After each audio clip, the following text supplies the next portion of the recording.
ಹಾಗೆ ರಾಕೆಟ್ ಮೇಲೆ ಹೋಗ್ಬೇಕಾದ್ರೆ ಅಷ್ಟೇ ಎಕ್ಸಾಸ್ಟ್ ಗ್ಯಾಸಸ್, ಅಷ್ಟೇ ಮೊಮೆಂಟಮ್ ಅಲ್ಲಿ ಕೆಳಗೆ ಹೋಗ್ಬೇಕು, ಅದೇ ಸಂವೇಗದಲ್ಲಿ ರಾಕೆಟ್ ಮೇಲೆ ಹೋಗ್ತದೆ. ಸೊ ಇದೊಂದು ಆಟಿಕೆ ವ್ಯವಸ್ಥೆ ಅಷ್ಟೇ. ಇದರಲ್ಲಿ ಒಂದು ಬೆಲೂನ್ ಇದೆ. ಆಮೇಲೆ ಇದನ್ನು ಊದಿಗೆ ಸಿಕ್ಕಿಸಿದ್ರೆ ಇದರ ನಾಸಲಲ್ಲಿ ಗಾಡಿ ಹೋಗಿ ಅದರ ಪ್ರತಿಕ್ರಿಯೆಯಿಂದ ಮೇಲೆ ಹೋಗ್ತದೆ. ಗಾಳಿ ಹಾಕಬೇಕಲ್ಲ.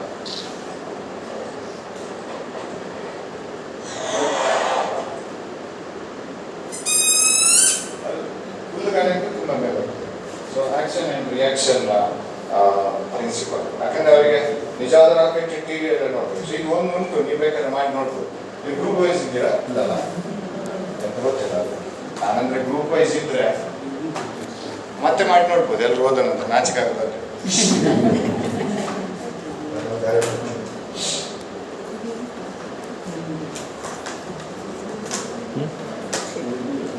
Simple experiment sir.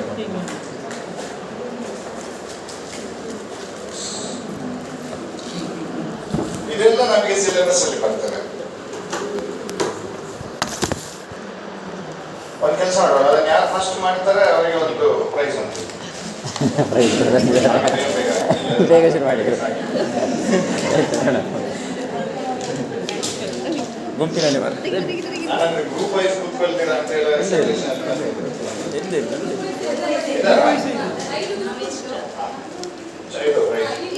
ಅಲ್ಲಿ ಆಯ್ತು ಮೇಡಮ್. ಸೌಮ್ಯ ಮೇಡಮ್ ಮಕ್ಕಳಾಗಿದ್ರೆ ಮತ್ತೆ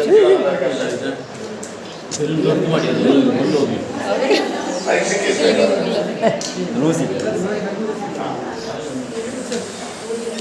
ಅದು ಹೋಗಿದ್ದಾರೆ. ಇನ್ನೊಂದು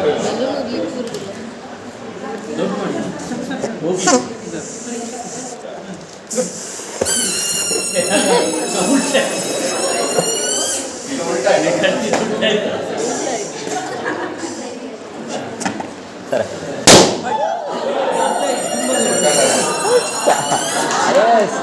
ಸಕ್ಸಸ್ಫುಲ್.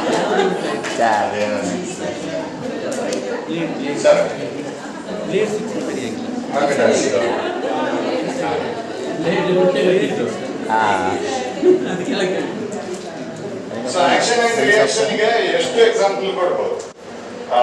ಯಾಕಂದ್ರೆ ನಮ್ಮ ಲೈಫ್ ಇಡೀ ಆಕ್ಷನ್ ರಿಯಾಕ್ಷನ್ ಅಲ್ಲೇ ಇರೋದು. ಮನೆಯಲ್ಲಿಯೂ ಅಷ್ಟೇ, ಅವ್ರು ಹೇಳಿದ್ದು ಇವ್ರಿಗೆ ಆಗುದಿಲ್ಲ, ಇವ್ರು ಹೇಳಿದ್ದು ರಿಯಾಕ್ಷನ್ ಕೊಡೋದ್ರಲ್ಲೇ ಆಗ್ತದೆ. ಅದು ಮಾಮೂಲಾಗಿ ನಡೀತಾ ಇರ್ತದೆ.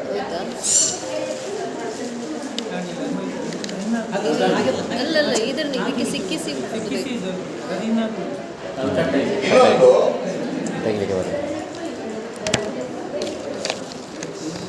ಇನ್ನಾರಿದ್ರೆ ಚಾಕ್ಲೇಟ್ ಇಲ್ಲ. ಫೋಟೋ ತೆಗೆದಿದ್ರು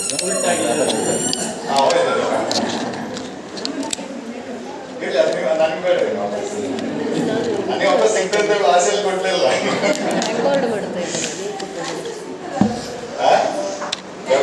ಇದು ನೀವು ಆನ್ಲೈನ್ಗೆ ಹೋಗ್ಬೇಕು. ಆನ್ಲೈನಲ್ಲಿ ಸಿಗ್ತದೆ. ಹಾಗೆ ಹೆಸರು ಎಂತಂತ ನನಗೆ ಸುಮಾರು ವರ್ಷ ಆಯ್ತು. ನಾವು ಮೊಬೈಲ್ ಆರ್ಡರ್ ಕೂಡ ತರಿಸಿದ್ದು, ಯಾವುದೊಂದು ಮಕ್ಕಳಿಗೆ ಮಾಡಿದ ಫಂಕ್ಷನ್ ಅಲ್ಲಿ ತರಿಸಿದ್ದು. ಅದು ಬೇಕಾದ್ರೆ ನಾನು ನಿಮಗೆ ಅವ್ರಿಗೆ ವೀಣಾ ಅವರಿಗೆ ನಾನು ಕಳಿಸ್ತೇನೆ. ಅದು ಇದು ಲಿಂಕ್, ನೀವು ಅದು ಅಡ್ವಾನ್ಸ್ ಆರ್ಡರ್ ಮಾಡ್ಬೋದು. ಅದಕ್ಕಿಂತ ಸಿಂಪಲ್ ಆಗಿ ಮಾಡುವಂಥದ್ದುಂಟು. ಈಗ ನಾವು ಒತ್ತಡದ ಬಗ್ಗೆ, ಒತ್ತಡ ಒಂದು ಬರ್ತದೆ ನಮಗೆ, ಪ್ರೆಷರ್ ಅಂತ. ಅದು ನಿಮಗೆ ಮೋಸ್ಟ್ಲಿ ಹೆಚ್ಚು ಬರುವುದಿಲ್ಲ. ನಾನು ಟೆಕ್ಸ್ಟ್ ಬುಕ್ ನೋಡಿದ ಪ್ರಕಾರ ಹೆಚ್ಚಿಲ್ಲ. ಒಂದ್ ಕಡೆ ಒತ್ತಡದ ಬಗ್ಗೆ ನಾವು ಸ್ವಲ್ಪ ಬರೋದು. ಒತ್ತಡಕ್ಕೂ ಬಲಕ್ಕೂ ಏನು ವ್ಯತ್ಯಾಸ? ಈಗ ಆಲ್ರೆಡಿ ಬಲ ಅಂತ ಹೇಳುವ ಒಂದು ಕ್ವಾಂಟಿಟಿ ಇರುವಾಗ, ಪರಿಮಾಣ ಇರುವಾಗ ಮತ್ತೆ ಪುನಃ ಒತ್ತಡ ಯಾಕೆ? ಎಷ್ಟು ಏರಿಯಾದ ಮೇಲೆ ನಾವು ಹಾಕಿರ್ತೇವೆ ಅಂತ. ನಾವು ಚಾರಲ್ಲಿ ಕೂತ್ಕೊಳ್ಳುವಾಗ ಆರಾಮಾಗಿ ಕೂತ್ಕೊಳ್ತೇವೆ. ಅದೇ ಚಾರಲ್ಲಿ ಒಂದು ಸಣ್ಣ ಪಿನ್ ಇದ್ರೆ ನಮ್ಗೆ ಏನ್ ಸಮಸ್ಯೆ ಅಲ್ವಾ? ಅಲ್ಲಿ ಆಗುದಿಷ್ಟೇ. ಒತ್ತಡ ಅಂತ ಹೇಳಿದ್ರೆ, ಪ್ರೆಷರ್ ಅಂತ ಹೇಳಿದ್ರೆ, ಬಲ ಭಾಗಿಸು ನಾವು ಅದನ್ನ ಎಷ್ಟು ವಿಸ್ತೀರ್ಣದ ಮೇಲೆ ಹಾಕಿದ್ದೇವೆ ಅಂತ. ಈ ಸೂಜಿ ಮೇಲೆ ಹಾಕುವಾಗ ಅಲ್ಲಿ ಸಮಸ್ಯೆ ಆಗುವುದು ಏನಂದ್ರೆ, ಸೂಜಿಯ ವಿಸ್ತೀರ್ಣ ಕಮ್ಮಿ. ನಿಮ್ಮ ಇಡೀ ಬಲ ಅಂದ್ರೆ ನಮ್ಮ ತೂಕ, ನಮ್ಮ ಭೂಮಿಗೆ ಹತ್ರ ತೂಕ, ಅದನ್ನು ಈ ಸೂಜಿಯ ಮನೆಗೆ ಹಾಕುವಾಗ ಇಡೀ ಬಲ ಇಲ್ಲಿಗೆ ಕೇಂದ್ರೀಕೃತ ಆಗ್ತದೆ. ಆಗ ನಮಗೆ ಸಿಗುವ ಪ್ರೆಷರ್ ಜಾಸ್ತಿ ಆಗ್ತದೆ. ನಮ್ಮ ಡೈಲಿ ಲೈಫ್ ಅಲ್ಲಿ ಯಾಕಲ್ವಾ, ನಾವೊಂದು ಯಾವುದೋ ಒಂದು ಸಮಸ್ಯೆ ಆದ್ರೆ ಅದನ್ನೇ ಯೋಚನೆ ಮಾಡಿ ಮಾಡಿ ಮಾನಸಿಕ ಆಗಿ ಮತ್ತೆ ನೋಡೋದು ಎಂತದ್ದು ಇರುವುದಿಲ್ಲ. ತುಂಬಾ ಸಲ ಹಾಗೆ ಆಗ್ತದೆ. ಅದ ಅದನ್ನೇ ಯೋಚನೆ ಮಾಡುದು. ಅದಾದ್ರೆ ಏನಾಗ್ತದೆ, ಅದು ಮಾಡಿದ್ರೆ ಎಂತದೇನೋ, ಹೀಗೆ ಅದು ಅದರಷ್ಟಕ್ಕೆ ಪಾಸ್ ಆಗ್ಲಿಕ್ಕೆ ಬಿಟ್ರೆ ಕೆಲಸ ಏನೂ ಇರುವುದಿಲ್ಲ. ಸೊ ಪ್ರೆಷರ್ ಅಂದ್ರೆ ಫೋರ್ಸ್ ಬೈ ಏರಿಯಾ, ಒತ್ತಡ ಅಂದ್ರೆ ಅಷ್ಟೇ. ಈ ಒತ್ತಡ ಯಾವುದೆಲ್ಲ ಒತ್ತಡ ಆಗ್ತದೆ, ಈಗ ನಾವು ನಿಲ್ಲುವಾಗ ನಾವು ನೆಲದ ಮೇಲೆ ಒತ್ತಡ ಆಗ್ತದೆ, ಶೀಟ್ನ ಮೇಲೆ ಒತ್ತಡ ಆಗ್ತದೆ, ಗಾಳಿ ಕೂಡ ನಮ್ಮ ಮೇಲೆ ಒತ್ತಡ ಆಗ್ತದೆ. ನಾವೀಗ ನಿಂತ್ಕೊಂಡಿದ್ರೆ ನಮ್ಮ ಕಿವಿಯ ಒಳಗೆ, ಕಣ್ಣಿಗೆ ಎಲ್ಲವೂ ಗಾಳಿಯ ಒತ್ತಡ ಇದೆ. ನಮಗೆ ಚಿಕ್ಕದಿರೋಗಿತ್ತು, ಗಾಳಿಗೂ ಭಾರ ಇದೆ ಅಂತ ಹೇಳಲಿಕ್ಕೆ ಒಂದು ಎಕ್ಸ್ಪೆರಿಮೆಂಟ್. ಕಣ್ಣಿಗೆ ಬೆಲೂನ್ ಹಾಕಿ ಅದನ್ನು ಬ್ಯಾಲೆನ್ಸ್ ಮಾಡಿ ಒಂದನ್ನು ಹೊಡೆದ್ರೆ ಈಚೆ ಬರ್ತದೆ, ಗಾಳಿಗೆ ಒತ್ತಡ ಇದೆ. ಬಹಳ ಒಳ್ಳೆ ಎಕ್ಸ್ಪೆರಿಮೆಂಟ್, ಸಣ್ಣ ಎಕ್ಸ್ಪೆರಿಮೆಂಟ್. ಹಾಗಾದ್ರೆ ಗಾಳಿಯ ಒತ್ತಡ ಎಷ್ಟಿದೆ, ಅದು ಎಲ್ಲಿದೆ, ಹೇಗಿದೆ ಅಂತ ನೋಡ್ಲಿಕ್ಕೆ ಅದಕ್ಕೆ ಬೇರೆ ಅಟ್ಮಾಸ್ಫಿಯರಿಕ್ ಪ್ರೆಷರ್, ಆಮೇಲೆ ಪ್ಯಾಸ್ಕಲ್, ಅದೆಲ್ಲ ಸುಮಾರು ಮೆಥಡ್ ಇದೆ. ಸಮುದ್ರ ಮಟ್ಟದಲ್ಲಿ ಗಾಳಿ ಒತ್ತಡ ಜಾಸ್ತಿ, ಯಾಕಂದ್ರೆ ಅಲ್ಲಿ ಗಾಳಿ ಹೆಚ್ಚು ಹೈಟಿಗೆ ಸಿಗುತ್ತೆ. ಮೌಂಟ್ ಎವರೆಸ್ಟಿಗೆ ಹೋಗುವ ಗಾಳಿ ಒತ್ತಡ ಕಮ್ಮಿ ಆಗ್ತದೆ, ಯಾಕಂದ್ರೆ ಅಲ್ಲಿರುವ ಗಾಳಿ ಮತ್ತೆ ಮೇಲೆ ಕಮ್ಮಿ. ಈ ತರ ನಾವು ನೀರಿನ ಒಳಗೆ ಹೋದ್ರೆ ನೀರು ನಮಗೆ ತಲೆಯ ಮೇಲೆ ಒತ್ತಡ ಆಗ್ತದೆ. ಸೊ ಪ್ರತಿಯೊಂದು ಒತ್ತಡವೂ ಕೂಡ ಅದರದೇ ಆದ ಒಂದು ಪರಿಣಾಮವನ್ನು ಬೀರ್ತಿರ್ತದೆ. ಈ ಅಷ್ಟೋ ಇದಕ್ಕೆ ನಮ್ಮ ಸೌರವ್ಯೂಹಕ್ಕೆ ಹೋಗುವಾಗ, ನಾವೆಂತ ಕನ್ನಡ ಶಬ್ದ ಆ ಸ್ಪೇಸಿಗೆ ಹೋಗುವಾಗ, ಸ್ಪೇಸ್ ಕನ್ನಡ ಅಲ್ಲ, ಅಬಾಹ್ಯಾಕಾಶಕ್ಕೆ ಹೋಗುವಾಗ ಈ ಆಸ್ಟ್ರೋನಾಟ್ಸ್ಗೆ ಟ್ರೈನಿಂಗ್ ಮಾಡ್ತಾರೆ. ಯಾಕಂದ್ರೆ ಅಲ್ಲಿ ಅವರಿಗೆ ಅವರ ಸ್ಪೇಸ್ ಒಳಗೆ ಒತ್ತಡ ಇರ್ತದೆ, ಅವ್ರ ಸ್ಪೇಸ್ ವಾಕ್ ಮಾಡೋದಂದ್ರೆ ಕಷ್ಟ ಆಗ್ತದೆ. ಆ ಗಾಳಿಯ ಒತ್ತಡ ನಮ್ಮ ದೇಹದ ಮೇಲೆ ಎಷ್ಟು ಹಾಸೋಕಾಗಿದೆ ಅಂತ ಹೇಳಿದ್ರೆ ಅದು ನಮಗೆ ಉಂಟು ಇರುವುದಿಲ್ಲ. ಅದು ಇಲ್ಲದಿದ್ರೆ ಸಮಸ್ಯೆ ಬರ್ಲಿಕ್ಕೆ ಶುರು ಆಗ್ತದೆ. ಸೊ ಗಾಳಿ ಒತ್ತಡ ನಮ್ಗೆ ಬೇಕೇ ಬೇಕು, ಕಿವಿಯ ಒಳಗೆ ಆ ಗಾಳಿ ಒತ್ತಡ ಹಾಕ್ತಾನೆ ಇರಬೇಕು. ಈ ನೀರು, ಈಗ ಉದಾಹರಣೆಗೆ ನನಗೆ ಇದರಲ್ಲಿ ನಾನು ಎಕ್ಸ್ಪ್ಲೇನ್ ಮಾಡಿ ಮತ್ತೆ ನಾನು ಹೇಳ್ತೇನೆ ಹೇಗೆ ಮತ್ತೆ ಒಮ್ಮೆ ಎಕ್ಸ್ಪ್ಲೇನ್ ಮಾಡಿ. ಇದರೊಳಗೆ ನೀರು ಹಾಕಿ ಇದರಲ್ಲೊಂದು 2 ತೂತು ಮಾಡಿದ್ದೇನೆ ನಾನು. ಇದರೊಳಗೆ ನೀರು ಹಾಕಿದ್ರೆ ಕ್ಲೋಸ್ ಮಾಡೋದು ಬೇಡ, ಈಚೆಯಿಂದ ಗಾಳಿ ಹೋಗ್ಲಿಕ್ಕೆ ಬಿಡುವ. ಹಾ ಹಾಕ್ತೇನೆ ಮತ್ತೆ ಬಿಡ್ಲಿಕ್ಕೆ ಒತ್ತಡ ಬರೋದು ಬಲದಿಂದ. ನಾನು ನೆಲದ ಮೇಲೆ ನಿಲ್ಲುವಾಗ ನೆಲಕ್ಕೆ ನಾನು ಒತ್ತಡ ಹಾಕೋದು ಯಾಕೆ ಬೇಕಾಗಿ? ಯಾಕಂದ್ರೆ ಭೂಮಿ ನನ್ನನ್ನು ಎಳಿತಾ ಇದೆ, ಅದಕ್ಕೆ ಗ್ರಾವಿಟೇಷನಲ್ ಫೋರ್ಸ್ ಅಂತ ಹೇಳುದು, ಗುರುತ್ವಾಕರ್ಷಣ ಬಲ. ಆ ಬಲದಿಂದಾಗಿ ನೆಲದ ಮೇಲೆ ಒತ್ತಡ ಬೀಳ್ತದೆ. ಹೆಚ್ಚೊತ್ತು ನಾನು ಒಂದ್ ಕಡೆ ನಿಂತ್ರೆ ಅಲ್ಲೇ, ಈಗ ಹೊಯ್ಗೆ ಮೇಲೆ ನಿಂತ್ರೆ ಅಲ್ಲಿ ಒಂದು ಇಂಪ್ರೆಷನ್ ಆಗ್ತದೆ, ಯಾಕಂದ್ರೆ ನಾನು ಬಲ ಹಾಕಿದೆ. ಹಾಗಾದ್ರೆ ನೀರನ್ನು ಬಾಟ್ಲಿನ ಒಳಗೆ ಇಟ್ರೆ ಅದು ಒತ್ತಡ ಆಗ್ತದ? ಖಂಡಿತವಾಗಿಯೂ ಅದು ನೀರಿನ ಬಾಟ್ಲಿನ ಎಲ್ಲ ಭಾಗಗಳ ಮೇಲೆ ಒತ್ತಡ ಆಗ್ತದೆ. ಗೊತ್ತಾಗುದು ಹೇಗೆ? ಒಂದು ತೂತು ಮಾಡಿದ್ರೆ ನೀರು ಕೂಡಲೇ ಹೊರಗೆ ಬರ್ತದೆ. ಅದು ಒತ್ತಡ ಹಾಕಿದರ ಪರಿಣಾಮವಾಗಿ ಹೊರಗೆ ಬಂತು. ಅದು if water was not putting any pressure on the walls, when we drill a hole, it would not have come out. ಹೊರಗೆ ಬರ್ತಿರ್ಲಿಲ್ಲ ಅದು. ಯಾಕೆ ಹೊರಗೆ ಬರ್ಬೇಕು? ಅದು ಒತ್ತಡ ಆಗ್ತಾನೇ ಇತ್ತು. ಯಾವಾಗ ಅದಕ್ಕೆ ಚಾನ್ಸ್ ಸಿಕ್ಕಿದ ಹೊರಗೆ ಬಂತು. ಹಾಗಾದ್ರೆ ನೀರಿನ ಒಂದು ಭಾರದಿಂದ, ಅದರ ತೂಕದಿಂದ, ಅದರ ಒಂದು mg ಅಂತ ನಾವೇನ್ ಹೇಳ್ತೇವೆ, ಅದು ಗುರುತ್ವಾಕರ್ಷಣ ಶಕ್ತಿಗೆ ಒಳಪಡುವುದರಿಂದ ಈ ಬಾಟಲಿನ ಮೇಲೆ ಒತ್ತಡ ಆಗ್ತಾ ಇತ್ತು. ಗುರುತ್ವಾಕರ್ಷಣ ಶಕ್ತಿ ಇಲ್ಲದೆ ಇದ್ದಿದ್ರೆ, ಹಾಗಾದ್ರೆ ಇದನ್ನು ಸ್ಪೇಸ್ಗೆ ಕೊಂಡೋಗಿ ಬಿಟ್ರೆ ಅಲ್ಲಿ ಗುರುತ್ವಾಕರ್ಷಣ ಶಕ್ತಿ ಇಲ್ಲ. ಆಗ ನೀರಿಗೂ ಬಾಟ್ಲಿಗೂ ಸಂಬಂಧವಿಲ್ಲ. ಝೀರೋ ಗ್ರಾವಿಟಿ ಯೂಟ್ಯೂಬ್ ಅಲ್ಲಿ ಸಿಗ್ತದೆ. ಝೀರೋ ಗ್ರಾವಿಟಿ ಅಂತ ಹೇಳಿ ಒಂದು ಎಕ್ಸ್ಪೆರಿಮೆಂಟ್ ಮಾಡ್ತಾರೆ. ಹೇಗೆ ಅಂದ್ರೆ ಏರೋಪ್ಲೇನ್ ಅನ್ನ ತಗೊಂಡು ಹೋಗುದು ಮೇಲೆ, ಅಲ್ಲಿ ಸಡನ್ ಒಂದು ಹೈಟ್ ಹೋದ್ಮೇಲೆ ಏರೋಪ್ಲೇನ್ ಸ್ವಲ್ಪ ಕ್ರಾಸ್ ಮಾಡ್ತಾರೆ, ಸಡನ್ ಫ್ರೀ ಆಗಿ ಬಿಡ್ತಾರೆ ಬೀಳ್ಲಿಕ್ಕೆ. ನಾವು ಲಿಫ್ಟ್ ಅಲ್ಲಿ ಇರುವಾಗ ಲಿಫ್ಟ್ ಹಗ್ಗ ಕಟ್ಟಾದ್ರೆ ಹೇಗಾಗ್ಬೋದು? ಲಿಫ್ಟ್ ಅನ್ನು ನಾವು ತುಳಿತಾ ಇರುವ ಕಾರಣ ಲಿಫ್ಟ್ ನಮಗೆ ಪ್ರತಿಕ್ರಿಯೆ ಕೊಡುವ ಕಾರಣ ನಮಗೆ ಗೊತ್ತಾಗ್ತದೆ ನಾವಿದ್ದೇವೆ ಲಿಫ್ಟ್ ಮೇಲೆ. ನಾವು ಲಿಫ್ಟ್ ಕಟ್ಟಾದ್ರೆ ನಮಗೆ ಲಿಫ್ಟ್ ಅನ್ನು ತುಳಿಲಿಕ್ಕೆ ಆಗುದಿಲ್ಲ. ಯಾಕೆ ಅಂತ ಹೇಳಿದ್ರೆ ಅದು ಕೆಳಗೆ ಹೋಗ್ತದೆ, ನಾವು ಸಹ ಕೆಳಗೆ ಹೋಗ್ತೇವಲ್ಲ, ನಾವು ಹೋದಷ್ಟೇ ಅದು ಸಹ ಹೋಗ್ತದೆ, ತುಳಿಲಿಕ್ಕೆ ಆಗುದಿಲ್ಲ. ನಾವು ವೇಯಿಂಗ್ ಬ್ಯಾಲೆನ್ಸ್ ನ ಮೇಲೆ ನಿಲ್ಲುವಾಗ ಅದು ನಮಗೆ 40 kg 60 kg 50 kg ತೋರಿಸ್ತದೆ. ಅದು ನಾವು ಅದಕ್ಕೆ ಕ್ರಿಯೆ ಹಾಕಿ ಪ್ರತಿಕ್ರಿಯೆ ಸಿಗುವಾಗ ತೋರಿಸುದು. ನಾವು ಕಾಲಿನ ಅಡಿಯಲ್ಲಿ ವೇಯಿಂಗ್ ಮೆಷಿನ್ ಅನ್ನು ಇಟ್ಕೊಂಡು ಬಿಲ್ಡಿಂಗ್ ಹಾರಿದ್ರೆ ಅದರ ಮೇಲೆ ನಿಂತ್ರೆ ತೂಕ ತೋರಿಸುದಿಲ್ಲ, ಝೀರೋ. ಆಗ ನಮ್ಮ ತೂಕ ಝೀರೋ. ಇದು ತೂಕ ರಹಿತ ಸ್ಥಿತಿ. ನಮಗೆ ರಿಯಾಕ್ಷನ್ ಸಿಗದಿದ್ರೆ ತೂಕವೇ ಇಲ್ಲ, ರಿಯಾಕ್ಷನ್ ಸಿಕ್ಕಿದ್ರೆ ಮಾತ್ರ ನಮಗೆ ತೂಕ. ಹಾಗಾದ್ರೆ ನಮಗೆ ಬೀಳ್ತಾ ಇರುವಾಗ ನಮ್ಮ ತೂಕ ನಮಗೆ ಗೊತ್ತೇ ಆಗುದಿಲ್ಲ, ಯಾಕಂದ್ರೆ ರಿಯಾಕ್ಷನ್ ಕೊಡುವವರು ಯಾರಿಲ್ಲ. ಹಾಗಾದ್ರೆ ನಾನು ಇದ್ರೊಳಗೆ ನೀರು ಹಾಕಿ ಹೀಗೆ ಇಟ್ಕೊಂಡ್ರೆ ನೀರು ಒತ್ತಡ ಆಗ್ತದೆ, ಹೊರಗೆ ಬರ್ತದೆ. ಬಿಟ್ರೆ ಇದೀಗ ಇಂಟ್ರೆಸ್ಟ್, ಇದನ್ನು ಹೀಗೆ ಬಿಟ್ರೆ ಆಗ ನೀರು ಈ ತೂತಲ್ಲಿ ಹೊರಗೆ ಬರ್ತದ ಅಂತ ಹೇಳುವ ಪ್ರಶ್ನೆ. ಆಗ ಅದಕ್ಕೆ ಒತ್ತಡ ಹಾಕ್ಲಿಕ್ಕೆ ಆಗುದಿಲ್ಲ. ಯಾಕಂತ ಹೇಳಿದ್ರೆ ನೀರು ಬಿದ್ದ ಹಾಗೆ ಬಾಟ್ಲು ಬೀಳ್ತಾ ಇರ್ತದೆ, ಹೊರಗೆ ಬರುದು ಹೇಗೆ? ಬಾಟ್ಲು ಒಂದ್ ಕಡೆ ನಿಂತ್ರೆ ತಾನೆ ನೀರಿಗೆ ಹೊರಗೆ ಬರ್ಲಿಕ್ಕೆ ಆಗುದು. ನೀರು ಬೀಳ್ತದೆ, ಬಾಟಲ್ ಕೂಡ ಅದೇ ಸ್ಪೀಡಲ್ಲಿ ಬೀಳ್ತದೆ. ಸೊ ಎರಡು ಕಾಂಪಿಟಿಷನ್ ಅಲ್ಲಿ ಬೀಳ್ತದೆ. ಈಗ ನೀರಿಗೂ ಬಾಟ್ಲಿಗೂ ಸಂಬಂಧವಿಲ್ಲ. ಹಾಗಾದ್ರೆ ಏರೋಪ್ಲೇನ್ ಅನ್ನು ಹೀಗೆ ತಗೊಂಡು ಸಡನ್ ಆಗಿ ಏರೋಪ್ಲೇನ್ ಅನ್ನು ಫ್ರೀ ಆಗಿ ಬೀಳ್ಲಿಕ್ಕೆ ಬಿಟ್ರೆ ಒಳಗಡೆ ಇರುವವರಿಗೂ ಏರೋಪ್ಲೇನಿಗೂ ಸಂಬಂಧವಿಲ್ಲ. ಅವರು ಬಿದ್ದಷ್ಟೇ ಏರೋಪ್ಲೇನ್ ಬೀಳ್ತಿರ್ತಾರೆ, ಅವರಿಗೆ ಗಾಳಿಯಲ್ಲಿ ಹಾರಾಡಿದ ಅನುಭವ ಆಗ್ತದೆ. ಅದನ್ನು ಒಳಗಡೆ ವಿಡಿಯೋ ಎಲ್ಲ ಮಾಡಿ ಹಾಕಿದ್ದಾರೆ ಯೂಟ್ಯೂಬ್ ಅಲ್ಲಿ. ಹುಸೇನ್ ಬೋಲ್ಟ್ ಅನ್ನು ಕರ್ಕೊಂಡು ಹೋದ್ರು, 100 ಮೀಟರ್ ರನ್ನರ್ ಇದ್ದಾನೆ. ಅವನನ್ನ ಅದ್ರ ಒಳಗೆ ಓಡ್ಲಿಕ್ಕೆ ಎಲ್ಲ ಹೇಳಿದ್ರು. ಓಡ್ಲಿಕ್ಕೆ ನೆಲ ಅದನ್ನು ಮುಟ್ಲಿಕ್ಕೆ ಆಗುದಿಲ್ಲ ಅಲ್ಲ, ಏರೋಪ್ಲೇನ್ ಫ್ಲೋರ್ ಅನ್ನ ಉಜ್ಜಿ ಓಡ್ಬೇಕಲ್ಲ. ಓಡ್ಲಿಕ್ಕೆ ಅದು ಬಿದ್ದಷ್ಟು ಇವನು ಬೀಳ್ತಾ ಇದ್ದಾನೆ, ನಾವು ಒಬ್ಬ ಕಷ್ಟಪಡ್ತಾನೆ ಓಡ್ಲಿಕ್ಕೆ. ಅದು ಬಹಳ ಚಂದ ಉಂಟು, ಅದು zero gravity. So gravitational force ಇಲ್ಲದಿದ್ರೆ ನಮಗೆ ಒತ್ತಡ ಹಾಕ್ಲಿಕ್ಕೆ ಆಗುದಿಲ್ಲ ಅಂತ ಹೇಳೋದಕ್ಕೆ ಇದು ಬೆಸ್ಟ್ ಉದಾಹರಣೆ. ಇದಕ್ಕೆ ನಾವು ನೀರು ಹಾಕಿ ಹಿಡ್ಕೊಂಡ್ರೆ ಒತ್ತಡದಲ್ಲಿ ನೀರು ಹೊರಗೆ ಬರ್ತದೆ. ಯಾಕಂದ್ರೆ ಇದನ್ನು ಫ್ಲೋರ್ ಅನ್ನು ಇದು ಪ್ರೆಷರ್ ಹಾಕ್ಬೋದು ಅದಕ್ಕೆ. ಅದೇ ನಾವು ಬಿಟ್ರೆ ಎರಡು ಕೂಡ freely falling bodies, they don't have any relation with each other. ಅದು ಅದರಷ್ಟಕ್ಕೆ ಇದ್ರಷ್ಟಕ್ಕೆ. ಸೊ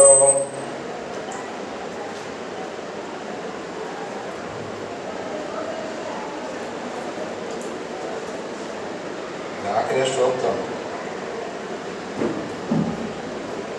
ಸೊ ಈಗ ಹೋಗ್ತಾ ಉಂಟು, ನಾ ಬಿಡ್ತೇನೆ. ಅದು ಆ ಮೊಮೆಂಟ್ ಅಲ್ಲಿ ನೋಡ್ಬೇಕು ನೀವು, ಎಚ್ಚರದಿಂದ ಅದು ಹತ್ರ ನೀರು ಕಟ್ತದೆ. ಸೊ ಈಗ ಹೋಗ್ತಾ ಉಂಟು, ಬಿಟ್ಟ ಕೂಡಲೇ ನೀರು ಹೊರಗೆ ಬರೋದು ನಿಲ್ತದೆ. ಇನ್ನು ಎತ್ತರದಲ್ಲಿ ಬೇಕು, ಸ್ವಲ್ಪ ದೊಡ್ಡ ಬಾಟಲ್ ನೀರಿನ ಬಾಟಲ್ ತಗೊಂಡು ಮಾಡ್ಬೋದು.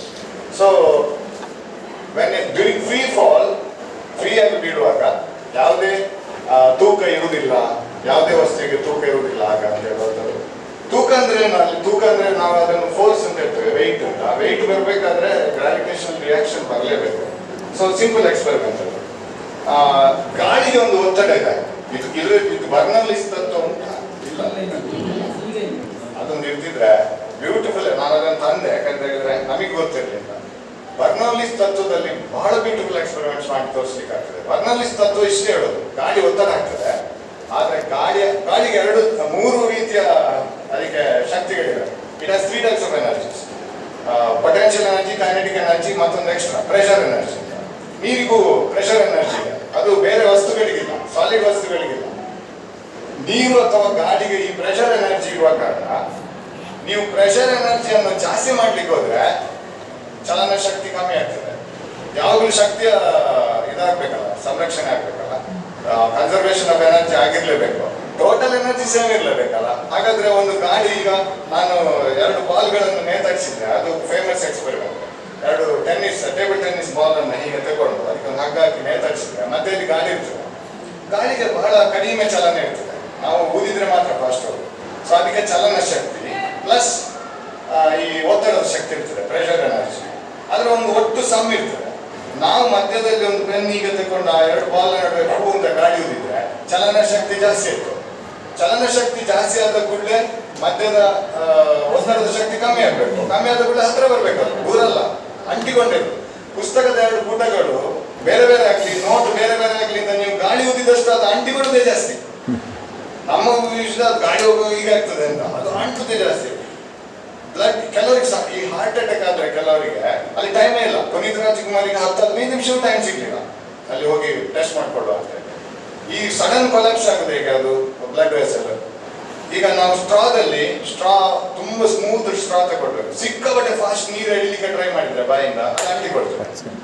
ಅದೇ ಯಾಕಂದ್ರೆ ಬೇಗ ಸಿಕ್ಕಾಪಟ್ಟೆ ಜಾಸ್ತಿ ಆಗುವಾಗ ಪ್ರೆಷರ್ ಒಳಗೆ ಕಮ್ಮಿ ಆಗ್ತದೆ. ಪ್ರೆಷರ್ ಒಳಗೆ ಕಮ್ಮಿ ಆಗುವಾಗ ಹೊರಗಿನ ಪ್ರೆಷರ್ ಅನ್ನು ಅದುಮಿ ಬಿಡುತ್ತದೆ. ಬ್ಲಡ್ ವೆಸಲ್ಸ್ ಹಾಗೆ ಆಗುದು. ಬ್ಲಡ್ ವೆಸಲ್ಸ್ ಅಲ್ಲಿ ಕೊಲೆಸ್ಟ್ರಾಲ್ ಡೆಪಾಸಿಟ್ ಆಗ್ತಾ ಹೋದಾಗ ನ್ಯಾರೋ ಆಗ್ತದೆ, ಬ್ಲಡ್ ಫಾಸ್ಟ್ ಹೋಗ್ಬೇಕಾಗ್ತದೆ. ಬ್ಲಡ್ ಫಾಸ್ಟ್ ಹೋದಾಗ ಅದಕ್ಕೆ ಚಲನ ಶಕ್ತಿ ಜಾಸ್ತಿ ಆಯಿತು, increasing kinetic energy, that decreases the pressure inside. Pressure energy ಕಮ್ಮಿ ಆದ ಕೂಡಲೇ ಹೊರಗಿನ ಒತ್ತಡ ಅಲ್ಲಿಗೆ ಆದ್ರೆ ಬಿಡ್ತದೆ ಏಕದಮ್. ಅದು ಒಳ್ಳೆ ಇಂಪಾರ್ಟೆಂಟ್ ಬ್ಲಡ್ ವೆಸಲ್ ಆದ್ರೆ ಅಲ್ಲಿ ಸಮಸ್ಯೆ ಆಗ್ತದೆ, ಹೆಚ್ಚು ಟೈಮ್ ಇರೋದಿಲ್ಲ. ಸೊ ಅಂತ ಒಂದು ವೆರಿ ಸಿಂಪಲ್ ಎಕ್ಸ್ಪೆರಿಮೆಂಟ್. ಈಗ ಇದನ್ನ ನಾನು ಇಲ್ಲಿ ಇಟ್ಟರೆ ಅದು ಬೀಳ್ತದಲ್ಲ, ಅದನ್ನು ಗ್ರಾವಿಟಿ ಎಳೀತದೆ. ನಾನೀಗ ಏನ್ ಮಾಡ್ತೇನೆ ಅಂದ್ರೆ ಗಾಳಿ ಹಾಕ್ತೇನೆ, ಗಾಳಿ ಎಳೆಯುವುದಲ್ಲ, ಎಳೆದ್ರು ಆಗ್ತದೆ. ಬಟ್ ಈ ಕನ್ವಿನ್ಸಿಂಗ್ ಯಾವ ಅಂದ್ರೆ ಗಾಳಿ ಹಾಕೋದು. ಗಾಳಿ ಹಾಕುವಾಗ ಇದು ಬೀಳ್ಬೋದಾ? ಪ್ರಭು ಅಂತ ಊದಿದ್ರೆ ನಮ್ಮ ಯೋಚನೆ ಪ್ರಕಾರ ಬೀಳುವುದಿಲ್ಲ. ಯಾಕೆ ಬೀಳುವುದಿಲ್ಲ ಅಂದ್ರೆ ಗಾಳಿ ಹಾಕಿದ ಕೂಡಲೇ ಒಮ್ಮೆ ಅದು ಮುಂದಕ್ಕೆ ಹೋಗ್ತದೆ. ಅಂದ್ರೆ ಸ್ವಲ್ಪ ಭಾಗ ಮುಂದಕ್ಕೆ ಹೋದ ಕೂಡಲೇ ಆ ಕಡೆ ಈ ಕಡೆಯಿಂದ ಇದರ ಸುತ್ತಲೂ ಗಾಳಿ ಹೊರಗೆ ಬರ್ತಾ ಇರ್ತದೆ. ಅದು ಹೇಗೆ ಬರ್ತಾ ಇರ್ತದೆ, ಅದು ಏರ್ ಇಸ್ ರಶಿಂಗ್. ನಾವು ಊದ್ತಾ ಇರ್ತೇವಲ್ಲ, ಸಿಕ್ಕಾಪಟ್ಟೆ ಫಾಸ್ಟ್ ಗಾಳಿ ಬರ್ತಾ ಇರ್ತದೆ, ಅದರ ಚಲನ ಶಕ್ತಿ ಹೆಚ್ಚಿರ್ತದೆ. ಚಲನ ಶಕ್ತಿ ಹೆಚ್ಚಾದ ಕೂಡಲೇ ಅಲ್ಲಿ ಒತ್ತಡದ ಶಕ್ತಿ ಕಡಿಮೆ ಆಗ್ತದೆ, ಪ್ರೆಷರ್ ಡಿಕ್ರೀಸಸ್. ಪ್ರೆಷರ್ ಕಡಿಮೆ ಆಯ್ತು ಹೇಳಿದ್ರೆ ಅಂಟಿಕೊಳ್ಬೇಕಲ್ಲ, ಒತ್ತಡ ಕಡಿಮೆ ಅಂತ ಹೇಳಿದ್ರೆ ಹತ್ರ ಬರಬೇಕು. ಸೊ ಅಂಟಿಕೊಳ್ಳುದೇ ಅದು, ನಾವು ಎಷ್ಟು ಗಾಳಿ ಹಾಕಿದ್ರು ಅಂಟಿಕೊಳ್ಳುತ್ತೆ. ಅದನ್ನು ನೀವೇ ನೋಡ್ಬೋದು. ನಾನು ಈ ಗಾಳಿ ಹಾಕುದು ಎರಿಯುವುದಲ್ಲ, ಬಿಡುವುದೇ ಇಲ್ಲ, ಅಲ್ಲೇ ತಿರುಗಿಕೊಂಡಿರ್ತದೆ, ಅದು ಯಾವತ್ತೂ ಬೀಳ್ಲಿಕ್ಕಿಲ್ಲ. ಸೊ ಅದು ಸಿಂಪಲ್ ಎಕ್ಸ್ಪೆರಿಮೆಂಟ್. ಅದೇ ತರ ನಾವು ಇದರಲ್ಲಿ ಈಗ ಪೇಪರ್ ತಗೊಂಡು, ಇದು ನಿಮಗೆ ಗೊತ್ತಿರ್ಬೋದು, ಪೇಪರಿಗೆ ಇಂಥದ್ದೊಂದು ಪೆನ್ನಿನ ಇದು ಯಾವ್ದು ಪೆನ್ನಿನ ರಿಫಿಲ್ ಮುಗ್ಧ ಪೆನ್ ಯಾವ್ದು ಬಿಸಾಡ್ಲಿಕ್ಕಿಲ್ಲ, ನಾವು ಇದೆಲ್ಲ ತೆಗೆದಿಟ್ಟು ಇಂಥ ಟೈಮಲ್ಲಿ ಬೇಕಾಗ್ತದೆ. ಗಾಳಿಪಟ ನೋಡಿದ್ರೆ ಗೊತ್ತಾ, ಗಾಳಿಪಟದ ಬಾಲ ಹೇಗೆ ಮೇಲೆ ಮೇಲೆ ಮೇಲೆ ಮೇಲೆ ಮೇಲೆ ಹೋಗ್ತದೆ. ಅದು ಅಂದ್ರೆ ಏರೋಪ್ಲೇನ್ ನ ಪ್ರಿನ್ಸಿಪಲ್ ಇದೆ. ಏರೋಪ್ಲೇನ್ ಯಾಕೆ ಮೇಲೆ ಮೇಲೆ ಹೋಗ್ತದೆ, ಅದರ ವಿಂಗ್ ಬಾಕಿಯ ರೆಕ್ಕೆ ಮೇಲಿಂದ ಹೀಗೆ, ಅಡಿಯಲ್ಲಿ ಫ್ಲಾಟ್, ಅಡಿಯದ್ದು ಫ್ಲಾಟ್ ಆದ ಕಾರಣ ಅಡಿಯ ಗಾಡಿ ಹೋದಷ್ಟು ಸ್ಪೀಡ್ ಮೇಲಿನ ಗಾಡಿ ಜಾಸ್ತಿ ಸ್ಪೀಡಲ್ಲಿ ಹೋಗ್ಬೇಕಾಗ್ತದೆ. ಮೇಲಿನ ಯಾಕಂದ್ರೆ ಕರ್ವ್ ಆಗಿರ್ತಲ್ಲ, ಜಾಸ್ತಿ ದೂರ ಚಲಿಸಬೇಕು. ಕೆಳಗಿನ ಗಾಡಿ ಅಷ್ಟು ಸ್ಪೀಡಲ್ಲಿ ಹೋಗಿರುತ್ತೆ ಕಂಪ್ಯಾರಿಟಿವ್ಲಿ. ಹಾಗಾಗಿ ಕೆಳಗಿನ ವೇಗಕ್ಕಿಂತ ಮೇಲಿನ ಗಾಡಿಯ ವೇಗ ಜಾಸ್ತಿ ಇರ್ತದೆ. ಆಗ ಮೇಲಿನ ಗಾಡಿಯ ವೇಗ ಜಾಸ್ತಿ ಇರ್ತದೆ, ಅಲ್ಲಿ ಪ್ರೆಷರ್ ಕಮ್ಮಿ ಇರ್ತದೆ, ಕೆಳಗೆ ಪ್ರೆಷರ್ ಜಾಸ್ತಿ ಇರ್ತದೆ, ಲಿಫ್ಟಿಂಗ್ ಪ್ರೊಸೆಸ್. ಸೊ ನಾನು ಇದನ್ನ ಈಗ ಇಟ್ಕೊಂಡು ಇಲ್ಲಿ ಗಾಡಿ ಹಾಕಿದ್ರೆ, ಈ ಗಾಡಿ ವೇಗವಾಗಿ ಹೋದ್ರೆ ಇಲ್ಲಿಯ ಗಾಡಿ ವೇಗವಾಗಿ ಹೋಗ್ತಾ ಇಲ್ಲ, ಕೆಳಗಿದ್ದು ಇದು ಕಡಿಮೆ ವೇಗದಲ್ಲಿ ಹೋಗ್ತಾ ಇದೆ. ಅಂದ್ರೆ ಇಲ್ಲಿ ಪ್ರೆಷರ್ ಜಾಸ್ತಿ, ಇಲ್ಲಿ ಜಾಸ್ತಿ ವೇಗ ಇದ್ರೆ ಇಲ್ಲಿ ಪ್ರೆಷರ್ ಕಮ್ಮಿ, ಲಿಫ್ಟ್. ಪ್ರೆಷರ್ ಜಾಸ್ತಿ ಇದ್ದಲ್ಲಿಂದ ಪ್ರೆಷರ್ ಕಮ್ಮಿ ಅಲ್ಲಿವರೆಗೆ.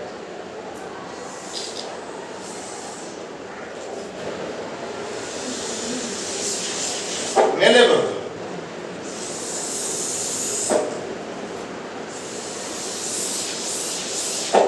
ಮೇಲೆ ಬರ್ತಾ ಇರ್ತದೆ ಗಾಳಿಪಟದ ಇದರ ಹಾಗೆ ಪ್ರಿನ್ಸಿಪಲ್ ಆಗಿ. This is the principle of aeroplane. Simple ಆಗಿ ಮಾಡ್ಬೋದು. ಇದು 4-5 ತಂದಿದ್ದೇನೆ, ಬೇಕಾದ್ರೆ ನೀವು ಮತ್ತೆ ಮಾಡಿ ನೋಡ್ಬೋದು. ಈಗ ಹುಟ್ಟು ಬಿಡ್ತೇನೆ, ಎದುರಿನವರಿಗೆ ಕೊಡೋದಾಗ್ತದ ಅಂತ ಟ್ರೈ ಮಾಡಿ. ಯಾಕಂದ್ರೆ ಹೆಚ್ಚಿನ ಎಕ್ಸ್ಪೆರಿಮೆಂಟ್ ನಾವು ಮಕ್ಕಳೆದುರು ಮಾಡಿ ತೋರಿಸ್ಬೇಕಾದ್ರೆ ನಾವು ಮಾಡಿ ಇನ್ನೊಂದು ಸಮಸ್ಯೆ.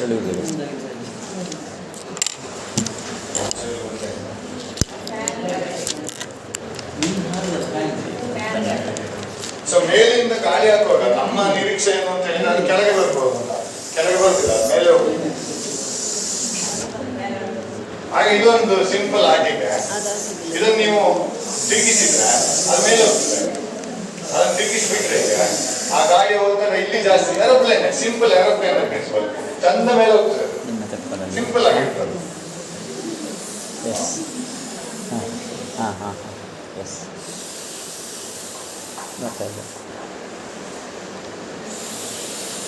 ಸ್ವಲ್ಪ ಜಾಸ್ತಿ ಚಂದ ಹೋಗ್ತದೆ. ಸೊ ಅದು ಕೂಡ ಏರೋಪ್ಲೇನ್ ಪ್ರಿನ್ಸಿಪಲ್. ಇದನ್ನು ನೀವು ಅದೊಳ್ಳೆ ಇತ್ತು. ಪೇಪರ್ ವೇಸ್ಟ್ ಮಾಡಿರಿ. ಬರ್ನೌಲಿಸ್ ತಪ್ಪ ಕೆಳಗೆ ಬೀಳ್ತದೆ. ಒಡ್ಡ ತಿರುಗಿಸಿದ ಕೆಳಗೆ ಬೀಳ್ತದೆ. ನೀವು ನೋಡ್ಕೊಳ್ಬೇಕು. ಫ್ಯಾನಿನ ಹಿಂದಿಂದ ಗಾಡಿ ಒಳಗೆ ಬರ್ತದೆ, ಫ್ಯಾನಿನ ಎದುರಿಂದ ಗಾಡಿ ಹೊರಗೆ ಬರ್ತದೆ. ಒಂದು ಹೀರ್ತದೆ, ಒಂದು ಕೊಡ್ತದೆ. ಈಗ ಇಲ್ಲಿ ಇನ್ನೊಂದು ಅದೇ ತರ ಈ ಎಕ್ಸಿಬಿಷನ್ ಮತ್ತೆ ಕೆಲವು ಇದರಲ್ಲೆಲ್ಲ ಮಾಡ್ತಾರಲ್ಲ, ನೀರಿನಲ್ಲಿ ಬಾಲ್ ನಿಲ್ಲುವುದು, ನೀರು ಹಾಕ್ತಾ ಇರ್ತದೆ, ಬಾಲ್ ಕುಣಿತಾ ಇರ್ತದೆ. ಇದು ಸೇಮ್ ಪ್ರಿನ್ಸಿಪಲ್. ಅದು ಆ ಕಡೆ ಈ ಕಡೆಯಿಂದ ನೀರು ಫಾಸ್ಟ್ ಆಗಿ ಹೋಗುವಾಗ ಅದು ಪ್ರೆಷರ್ಗಳು ತಳ್ಳಿ ಅಲ್ಲೇ ಇರ್ತದೆ. ಇದು ನಮ್ಮ ಫ್ರೂಟಿ ಕುಡಿಯುವಷ್ಟ, ಇದು ಹೊಸ್ತು ಕುಡಿದದ್ದಲ್ಲ. ಇದೊಂದು ಸಣ್ಣ ಬಾಲ್. ಇದರಲ್ಲಿ ನಾನು ಇಲ್ಲಿಂದ ಗಾಡಿ ಹೋಗಿದ್ರೆ ಅದು ಹಾಗೆ ಇಲ್ಲಿ ನಿಲ್ತದೆ.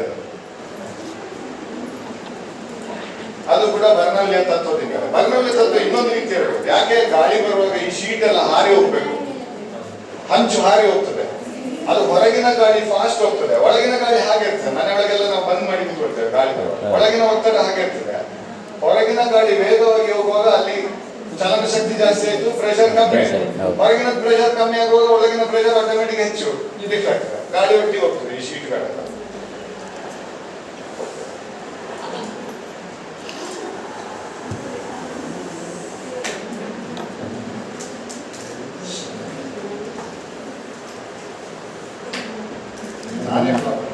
ILP ಇದೆ, ಕಿಟ್ಟಲ್ಲಿದೆ, ಕಿಟ್ಟಲ್ಲಿ ಚಂದದ ಒಂದು ಬಕೆಟ್ ಥರ.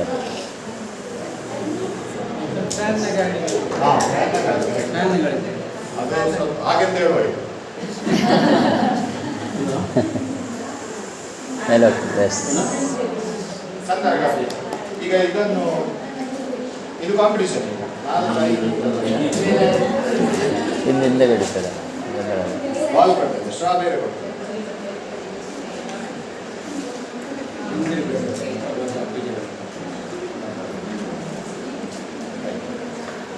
ಯಾವ ಟೀಮ್ ಫಸ್ಟ್ ಮಾಡ್ತಾರೆ? ತೆಗಿ ಪ್ರೈಸ್ ಉಂಟು ಉಮಾ ಮೇಡಮ್ ಪ್ರೈಸ್ ಉಂಟು ಮತ್ತೆ ಪ್ರೈಸ್ ಉಂಟು.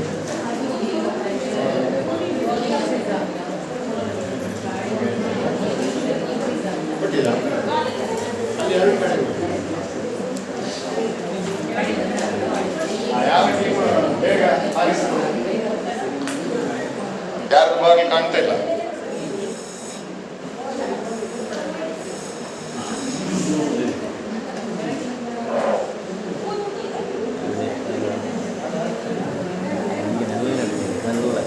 ಹಾಂ ಎಸ್ ಅಲ್ಲಿ ಇರ್ತದೆ. ಆಯ್ತು, ನಿಮಗೆ ಆಗದ್ದು ಚಾಕ್ಲೇಟ್ ನಿಮಗೆ ಜಾಸ್ತಿ ಬಂದು ಹಂಚಿಕೊಳ್ಳಿ.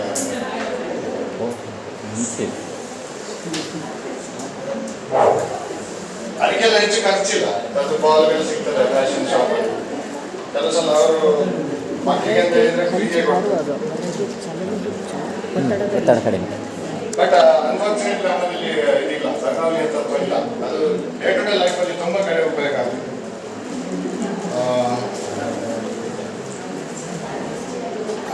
ಸ್ಟ್ಯಾಟಿಕ್ ಎಲೆಕ್ಟ್ರಿಸಿಟಿ ಉಂಟಲ್ಲ ನಮಗೆ, ಈಗ ಇಲೆಕ್ಟ್ರಾನ್ಗಳು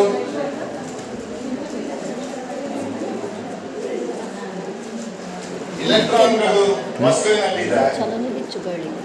ಹೊರಗೆ ಹಾಂ ಎಷ್ಟು ಇಲೆಕ್ಟ್ರಾನ್ಗಳ ನೆಗೆಟಿವ್ ಒತ್ತಡ ಕಡಿಮೆ ಆಗ್ತದೆ. ಗಾಳಿ ಇದರ ತುದಿಯಲ್ಲಿ ಇಲ್ಲಿ ಅಷ್ಟೇ ಒತ್ತಡ ಕಡಿಮೆ ಆಗ್ತದೆ. ಬೇಗ ಗಾಳಿ ಬೇಗ ಹೆಚ್ಚಿರ್ತದೆ, ಒತ್ತಡ ಕಡಿಮೆ ಆಗ್ತದೆ. ಆಗ ಅದು ಕೆಳಗೆ ಇಳಿತು.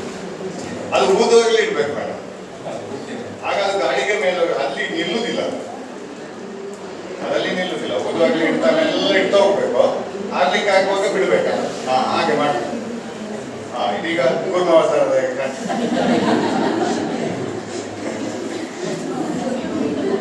ಕೂರ್ಮಾವತಾರ.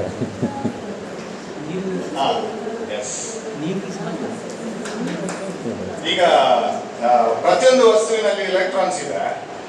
ಎಷ್ಟು ಇಲೆಕ್ಟ್ರಾನ್ಗಳಿದೆಯೋ ಅಷ್ಟೇ ಪ್ರೋಟಾನ್ಗಳು ನ್ಯೂಕ್ಲಿಯಸ್ನ ಒಳಗೆ ಇರಬೇಕು. ನ್ಯೂಕ್ಲಿಯಸ್ನ ಒಳಗಿರುವ ಪ್ರೋಟಾನ್ಗಳನ್ನು ತೆಗೆಯುವುದು ತುಂಬಾ ಕಷ್ಟ. ಯಾಕಂದ್ರೆ the energy with which protons are inside the nucleus is very high. ಅದು ತುಂಬಾ ಹೆಚ್ಚು ಶಕ್ತಿಯಾಗಿ ಒಳಗಿದೆ. ತೆಗಿಬೇಕಾದ್ರೆ ನಾವು ಅಷ್ಟೇ ಶಕ್ತಿಯಾಗಿ ಕೊಡ್ಬೇಕಾಗ್ತದೆ. ಅದೇ ಇಲೆಕ್ಟ್ರಾನ್ಗಳು ನ್ಯೂಕ್ಲಿಯಸ್ನ ಸುತ್ತುತ್ತಾ ಇರುವ ಕಾರಣ ಅದರಲ್ಲಿಯೂ ಔಟರ್ ಮೋಸ್ಟ್ ಇಲೆಕ್ಟ್ರಾನ್ಸ್ ಕಡಿಮೆ ಬೌದ್ಧದ ನ್ಯೂಕ್ಲಿಯಸ್, ಅದಕ್ಕೂ ನ್ಯೂಕ್ಲಿಯಸ್ಗೂ ಬಾಂಡ್ ಕಡಿಮೆ. ಅದನ್ನು ತೆಗಿಲಿಕ್ಕೆ ಈಸಿ. ಹೇಗೆ? ನಾವು ಯಾವುದಾದ್ರೂ ರೀತಿಯಲ್ಲಿ ಅದಕ್ಕೆ ಶಕ್ತಿ ಕೊಟ್ಟರೆ ಆಯ್ತು. ಯಾವುದಾದ್ರು ಹೀಟ್ ಎನರ್ಜಿ, ಆ ಹೀಟ್ ಎನರ್ಜಿ ಕೊಡ್ಬೇಕಾದ್ರೆ ರಬ್ ಮಾಡಬೇಕು. ಯಾವಾಗಲೂ ಒಂದು ವಸ್ತುವಿನಲ್ಲಿ 2 ವಸ್ತುಗಳನ್ನು ನಾವು ತಿಕ್ಕಿದಾಗ ಒಂದು ಇಲೆಕ್ಟ್ರಾನ್ಗಳನ್ನು ಕಳ್ಕೊಳ್ತದೆ, ಇನ್ನೊಂದು ಇಲೆಕ್ಟ್ರಾನ್ಗಳನ್ನು ಪಡ್ಕೊಳ್ತದೆ. ಸ್ಥಾಯಿ ವಿದ್ಯುತ್ ಅಂತ ಹೇಳುದು ನಾವು. ಎಲ್ಲೇ ಒಂದ್ ಕಡೆ ಸ್ಥಾಯಿ ವಿದ್ಯುತ್ ಅಂತ ಹೆಸರು ಬರ್ಬೇಕಾಗಿದೆ. ನಾನೀಗ ಇದು ಸಹ ನಿಮ್ಗೆ ಗೊತ್ತಿರ್ಬೋದು. ಇದನ್ನು ರಬ್ ಮಾಡಿದ್ರೆ ಯಾವುದೋ ಒಂದು ಇಲೆಕ್ಟ್ರಾನ್ಗಳನ್ನು ಕಳ್ಕೊಳ್ಬೇಕು, ಇನ್ನೊಂದು ಅದೇ ಇಲೆಕ್ಟ್ರಾನ್ಗಳನ್ನು ಪಡ್ಕೊಳ್ಬೇಕು. ಹಾಗೆ ಇದು ಪಾಸಿಟಿವ್ ಆದ್ರೆ ಇದು ನೆಗೆಟಿವ್ ಆಗ್ತದೆ. ಕರೆಕ್ಟ್ ಅಲ್ಲ? ಸೊ ನಾವು ಇದನ್ನ ಈಗ ಇದು ಪಾಸಿಟಿವ್ ಇದು ನೆಗೆಟಿವ್ ತಿಳ್ಕೊಳ್ಳೋ, ಅದು ನಮಗೆ ಅಷ್ಟು ಸುಲಭದಲ್ಲಿ ಕನ್ಫ್ಯೂಷನ್ ಬರ್ಲಿಕ್ಕೆ ಆಗ್ತದೆ. ಯಾವ್ದು ಪಾಸಿಟಿವ್ ಯಾವ್ದು ನೆಗೆಟಿವ್ ಅಂತ. ಇದನ್ನ ಇದ್ರ ಮೇಲೆ ಹಾಕಿ ಡ್ರೈ ಇರಬೇಕು, ಎಣ್ಣೆಲ್ಲ ಇರಬಾರ್ದು. ನಾನೀಗ 2 ಗಂಟೆ ಇದು ಮಾಡಿ ಅಟ್ರಾಕ್ಟ್ ಆಗ್ತದೆ, ಚಂದ ಅಟ್ರಾಕ್ಟ್ ಆಗ್ತದೆ, ಕೈಗೆ ಸರಿ ಅಟ್ರಾಕ್ಟ್ ಆಗ್ತದೆ. ಸೊ ಸುಲಭದಲ್ಲಿ ಹೇಳ್ಬೋದು. ಇದಕ್ಕಿಂತ ಚಂದವಾಗಿ ಹೇಳ್ಬೇಕಾದ್ರೆ ಈ ಬೆಲೂನ್ ಅನ್ನ ತೆಗೆದು ಚಿಕ್ಕ ಬೆಲೂನ್ ಈ ಬೆಲೂನ್ಗಳನ್ನು ತೆಕ್ಕೊಂಡು ಚಿಕ್ಕ ಬೆಲೂನ್ ಅದು ಇಷ್ಟು ದೊಡ್ಡ ಗುಡ್ಡೆ ಆಗಿ ಬರ್ತದೆ. ಅದನ್ನ ಸರಿ ಪೇಪರ್ಗೆ ಅಥವಾ ನಿಮ್ಮ ಹತ್ರ ಏನಾದ್ರು ಬಟ್ಟೆಗೋ ವ್ಯಾನಿಟಿ ಬ್ಯಾಗ್ ಉಜ್ಜಿ ಇಂಥ ಪೇಪರ್ ಪೀಸ್ ಮಾಡಿ ತಂದಿದ್ದೇನೆ. ಅದಕ್ಕೆ ಹತ್ರ ತಾನೆ ಪಡ ಅಂತ ಹೋಗ್ತದೆ ಆ ಪೇಪರ್. ಅದೊಂದು ಉಂಟಲ್ಲ, comb your hair using dry comb and bring the paper piece.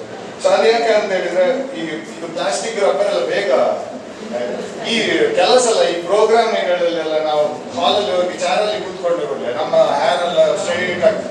ಅದು ನಮಗಿಂತ ಮೊದಲು ಅಲ್ಲಿ ಯಾರೋ ಪ್ರೋಗ್ರಾಮ್ ಅಲ್ಲಿ ಕೂತವರು ಪ್ರೋಗ್ರಾಮ್ ಒಳ್ಳೇದಿಲ್ಲದೆ ಆಚೆ ಈಚೆ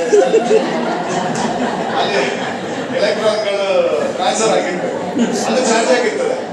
ಅದು ಒಂದೇ ಎಲೆಕ್ಟ್ರಾನ್ಗಳನ್ನು ಕಳ್ಕೊಂಡಿರ್ಬೇಕು, ಇಲ್ಲ ಪಡ್ಕೊಂಡಿರ್ಬೇಕು, ಅದರಲ್ಲಿ ಚಾರ್ಜ್ ಇರ್ತದೆ.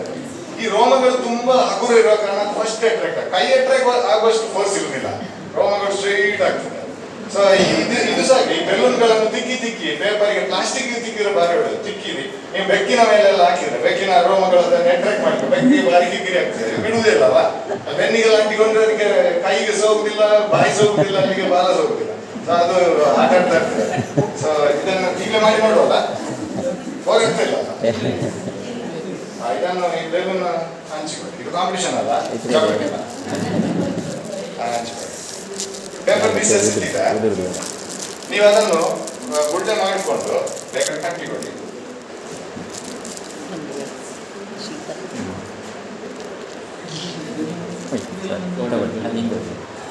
ಸರಿ ಉಚ್ಚಬೇಕು. ಪ್ಲಾಸ್ಟಿಕ್ ಇದ್ರೆ ಒಳ್ಳೆಯದು, ಪ್ಲಾಸ್ಟಿಕ್ ಅಲ್ಲಿ ಬೇಗ ಚಾರ್ಜಸ್ ಆಚೆ ಟ್ರಾನ್ಸ್ಫರ್ ಆಗ್ತದೆ. ಸೊ ಹಾಗಾದ್ರೆ ಇಲೆಕ್ಟ್ರಾನ್ ಉಂಟು ಅಂತೇಳಿ ಪ್ರೂಫ್ ಆಯ್ತು. ಬಟ್ ಅದು ಸ್ಟ್ಯಾಟಿಕ್ ಎಲೆಕ್ಟ್ರಾನ್ಸ್, ಚಲನೆಯಲ್ಲಿರುವ ಎಲೆಕ್ಟ್ರಾನ್ಗಳು, ಸ್ಟ್ಯಾಟಿಕ್ ಎಲೆಕ್ಟ್ರಾನ್ಸ್.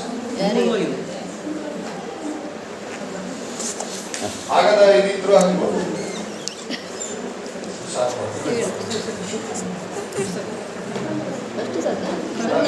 ಕಟ್ಟಿ ಹಾಕ್ಬೋದು, ದಾರಿ ಹೋಗೋದಿದ್ರೆ ಅಷ್ಟೇ.